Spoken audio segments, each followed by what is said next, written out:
Hello friends मोर चैनेलर अन्य এটা ভিডিঅ'লৈ আপোনালোক সকলোকে স্বাগতম জনাইছো। আজিৰ এই ভিডিঅ'টোৰ যোগেদি আপোনালোকক কম ঘৰতে থকা মাত্ৰ দুটা বস্তু ব্যৱহাৰ কৰি আপোনাৰ চুলি কুছাৰ কিদৰে যতন ল'ব পাৰে। এতিয়া বলক পলম নকৰি ভিডিঅ'টোৰ মাজলৈ আগবাঢ়ো। এই পেষ্টটো বনাবৰ বাবে আমাক এটা এলোভেৰাৰ পাত লাগিব। মই এটা শকত এলোভেৰাৰ পাত লৈছোঁ যিহেতু ইয়াত বেছি জেল ওলাব। এলোভেৰাৰ পাতটো মাজেৰে মই এনেদৰে কাটি লৈছোঁ যিহেতু জেলখিনি উলিয়াবলৈ সহজ হ'ব।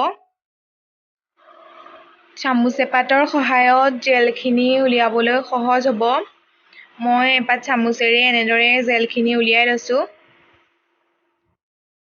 যিহেতু এলোভেৰাৰ জেলখিনি এনেদৰে চুলিত লগালে চুলি সৰা ফটা নাইবা অলপ দীঘল হ'বলৈ আৰম্ভ কৰে। এইখিনিয়ে আমাক বহুত উপকাৰ কৰে।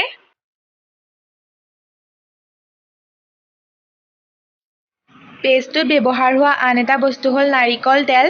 নাৰিকল তেল যিহেতু সকলোৰে ঘৰত থাকেই সেইবাবে অতি সহজ হৈ পৰে। এইখিনিত মই 2 চামুচ নাৰিকল তেল যোগ কৰিছোঁ কিয়নো এইখিনি অকল মই নিজে ব্যৱহাৰ কৰিবৰ বাবেহে বনাইছোঁ। আপোনালোকে যদি সৰহকৈ বনায় তেনেহ'লে সৰহকৈ তেলটো যোগ কৰিব। খুব কম সময়ৰ ভিতৰতে আৰু খুব কম বস্তুৰে এইখিনি মোৰ ইতিমধ্যে চুলিত ব্যৱহাৰ কৰিব পৰা হৈ গৈছে।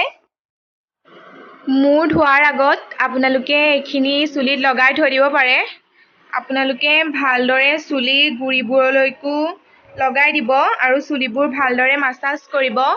এইখিনি লগাই আপোনালোকে প্ৰায় আধা ঘণ্টামান নাইবা এঘণ্টামান সময় ৰৈ দিব। মই সেইখিনি চুলিত লগাই চুলিখিনি ভালদৰে ধুলোঁ। এয়া চাওক মই চুলিখিনি ধোৱাৰ পিছত এটা ভাল ৰিজাল্ট পাইছোঁ।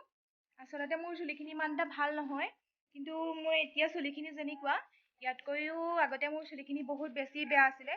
কিন্তু মই যেতিয়াৰ পৰা এনেদৰে লগাবলৈ লৈছোঁ তেতিয়াৰ পৰা মই এটা ভাল ৰিজাল্ট পাইছোঁ আৰু আপোনালোকেও এনেদৰে লগাই চাব। নিশ্চয় আপোনালোকেও এটা ভাল ৰিজাল্ট পাব আৰু আশা কৰোঁ আপোনালোকে মোৰ এই ভিডিঅ'টো চাই ভাল পালে। যদি মোৰ এই ভিডিঅ'টো চাই ভাল পাইছে তেন্তে লাইক কৰিব, কমেণ্ট কৰিব আৰু চেনেলটো প্লিজ ছাবস্ক্ৰাইব কৰি দিব।